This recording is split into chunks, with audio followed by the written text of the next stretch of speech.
ಯಾರಾದ್ರು ಶಾಪ ಹಾಕಿರೋರು ನಾವು ಬದುಕ್ಬೋದು, ಆದ್ರೆ ಯಾರ್ದಾರು ಕಣ್ಣು ಬಿತ್ತಂದ್ರೆ ಅದು ಬದುಕೋಕ್ ಮಾತ್ರ ಸಾಧ್ಯನೇ ಇಲ್ಲ. ಪೂರಾ ದಿವಾಳಿನೇ ಹೇಳಿಸ್ಬಿಡ್ತೀರಿ ಅಂತ ಕಣ್ಣು ಒಬ್ಬೊಬ್ರದ್ದು. ಸಾಲ ಕಡ ಮಾಡ್ಕೊಂಡು ಬೈಕ್ ತಗೊಂಡ್ರೆ ಸಾಕು, ಹೊಸ ಬೈಕ್ ಹಾಳಾಗ್ಬಿಡ್ತಿದ್ವು ಅಂತ ಕಣ್ಣು ಹಾಕ್ತಿರೋ ಜನ. ಇನ್ನವ್ರದೊಂದು ಗಾದಿ ಇದ್ ನೋಡಿ, ಕರಿ ಕಲಿಸುದ ಕಣ್ಣಿಗೆ ಪುಡಿ ಆಗ್ಬಿಡ್ತೀವಿ ಅಂತೆ. ಒಂದು ಹೊಸ ವಸ್ತ್ರ ಹಾಕ ತಿರುಗೋಕಿಲ್ಲ, ಒಂದು ಮನೆಗೆ ಪ್ಯಾಂಟ್ ಹೊಡೋಂಗಿಲ್ಲ, ಅದು ಕಣ್ಣು ಹಾಕಿದ್ರು ನೋಡು. ಹೊಸ ಹೊಸ ಪ್ಯಾಂಟು, ಹೊಸ ಮನೆಗೆಲ್ಲ ಬೆಂಟಿಗೆ ತೆಗಿತೀವಿ, ಅವ್ನು ಎಲ್ಲಿಂದ ಬತ್ತಿ ದುಡ್ಡು ಒಂದೇ. ಅವ್ರ ಹೇಳ್ದಟ್ಟೆ ಹೊಸ ಅಂಗಿ ಹೊಸ ಪ್ಯಾಂಟು ಕಾಕೇರಿ ಪಿಕ್ಕಿ ಆಗ್ತಿದೆ ಅದ್ರ ಮನೆ ಅಂತ ಕಣ್ಣು ಬೇಬರ್ಸಿಗಟ್ರದ ಒಬ್ಬೊಬ್ರು. ಅವ್ರು ಸಾಲನೋ ಕಡನೋ ಮಾಡ್ಕೊಂಡೆ ಒಂದು ಏನಾದ್ರು ಮಾಡ್ತೀರಿ ಅಂದ್ಕೊಂಡೆ ಒಂದು ಘನವಾಗ್ಲಿ ಅಂತ ಆಶೀರ್ವಾದ ಮಾಡೋದಲ್ಲ, ಅವ್ರ ದಿವಾಳಿ ಮಾಡಿ ತೆಗೆದು ಅವ್ರ ತೋಪಟ್ನ ಮಾಡಿಸೋದೇ ಇವ್ರದ್ದು ಕೆಲಸ.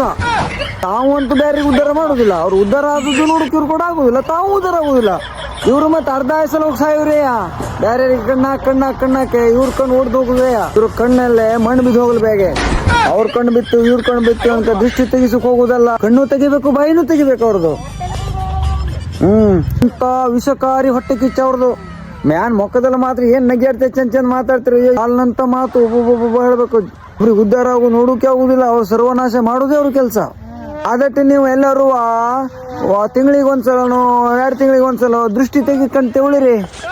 ಅವ್ರ ದೃಷ್ಟಿಲೇ ಮಣ್ಣು ಬಿದ್ದು ಹೋಗ್ಲೇ ಬ್ಯಾಗೆ, ನೀವು ಘನ ಆಗ್ರಿ.